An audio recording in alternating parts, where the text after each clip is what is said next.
Question है analogy का। यहाँ पर क्वेश्चन में तीन संख्याओं का समूह दिया हुआ है। हमें सबसे पहले ये समझना है कि समूह में जो तीनों संख्याएं लिखी हुई है, तीनों संख्याओं में क्या संबंध है। और जब हमें संबंध पता लग जाएगा तो हमें ये देखना होगा कि जो यहाँ पर ऑप्शन में समूह लिखे हुए हैं, कौन सा समूह क्वेश्चन में दिए गए समूह के ही समान है। समान यानी कि पैटर्न में समान है। तो यहाँ पर देखिए 3 है, 7 है और यहाँ पर 15 लिखा हुआ है। तो इन तीनों संख्याओं में क्या संबंध हो सकता है। आप यहाँ पर डिफरेंस देख लीजिए कि 3 और 7 के बीच में कितने का अंतर है। 3 से 7 प्राप्त करने के लिए यानी कि पहली संख्या से दूसरी संख्या को अगर प्राप्त करना है तो पहली संख्या में हमें 4 जोड़ना होगा। दूसरी संख्या यहाँ पर 7 है और तीसरी संख्या यहाँ पर 15 है। दूसरी संख्या से तीसरी संख्या प्राप्त करने के लिए हमें यहाँ पर 7 में कितना जोड़ना होगा, 8 जोड़ना होगा। अब आप यहाँ पर ये देखिए कि जिन संख्याओं को हमने जोड़ा है ना, उन संख्याओं में भी दुगने का संबंध है, यानी कि अगर 4 का दुगना किया जाए तो 8 आ जाता है। तो इस तरह का पैटर्न लग रहा है यहाँ पर समूह में दी गई संख्याओं के बीच में। अब हम चेक करते हैं कि कौन सा समूह क्वेश्चन में दिए गए समूह के ही समान पैटर्न रखता है।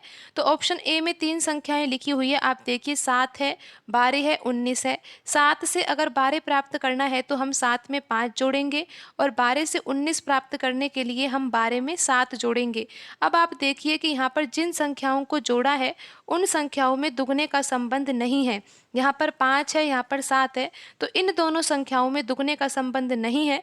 तो यहाँ पर ऑप्शन ए सही नहीं हो सकता, क्योंकि आपने यहाँ पर ये समझा है कि यहाँ पर जिन संख्याओं को जोड़ा गया है, यहाँ पर 4 और 8 को जोड़ा गया है, तो 4 से 8 प्राप्त करने के लिए हमें 2 का गुना करना होगा। तो यहाँ पर दुगने का संबंध है, लेकिन ऑप्शन ए में ऐसा पैटर्न नहीं लग रहा है। तो ऑप्शन ए तो यहाँ पर सही आंसर नहीं हो सकता है।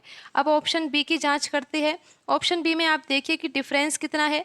4 से 8 प्राप्त करने के लिए हमें क्या जोड़ना होगा, 4 जोड़ना होगा और 8 से 18 प्राप्त करने के लिए हमें यहाँ पर 10 जोड़ना होगा। अब भी आप देख सकते हो कि 4 से अगर 10 प्राप्त करना है तो यहाँ पर दुगने का संबंध नहीं है, यहाँ पर तो 2.5 गुना करना होगा। लेकिन यहाँ पर क्वेश्चन में जो समूह दिया हुआ है उसमें दुगने का संबंध है। तो यहाँ पर ऑप्शन बी में भी वही पैटर्न नहीं लग रहा है जो क्वेश्चन में दिए गए समूह में लग रहा है। अभी हम बाकी ऑप्शन को भी चेक करते हैं। तो ऑप्शन सी को आप देख सकते हो कि यहाँ पर 5 है, 9 है, 17 है। 5 से 9 प्राप्त करने के लिए 5 में हम 4 जोड़ेंगे और 9 से 17 प्राप्त करने के लिए हम 9 में क्या जोड़ेंगे, 8 जोड़ेंगे। और आप ये देख ही सकते हो कि यहाँ पर 4 और 8 में कैसा संबंध है। 4 का दुगना किया जाए यानी कि 4 में अगर 2 का गुणा किया जाए तो 8 आ ही जाता है। तो ऑप्शन सी में जो समूह दिया हुआ है, समूह में जो संख्याएं लिखी हुई है, उन संख्याओं में वही पैटर्न लग रहा है जो क्वेश्चन में दिए गए समूह में लग रहा है। तो यहाँ पर ऑप्शन सी सही होगा। अभी हम ऑप्शन डी की भी जांच कर लेते हैं कि ऑप्शन डी यहाँ पर सही क्यों नहीं है, क्योंकि आपको पैटर्न तो पता ही है तो आप जांच भी आसानी से कर ही सकते हो। तो यहाँ पर देखिए 2 है, यहाँ पर 6 है, यहाँ पर 10 है। 2 से 6 प्राप्त करने के लिए यहाँ पर 4 जोड़ना होगा और 6 से 10 प्राप्त करने के लिए यहाँ पर कितना जोड़ना होगा, 4 ही जोड़ना होगा। तो आप देख ही सकते हो कि इन दोनों संख्याओं में दुगने का संबंध नहीं है। तो यहाँ पर ऑप्शन डी में भी वही पैटर्न नहीं लग रहा है जो क्वेश्चन में दिए गए समूह में लग रहा है। तो यहाँ पर ऑप्शन सी सही आंसर होगा।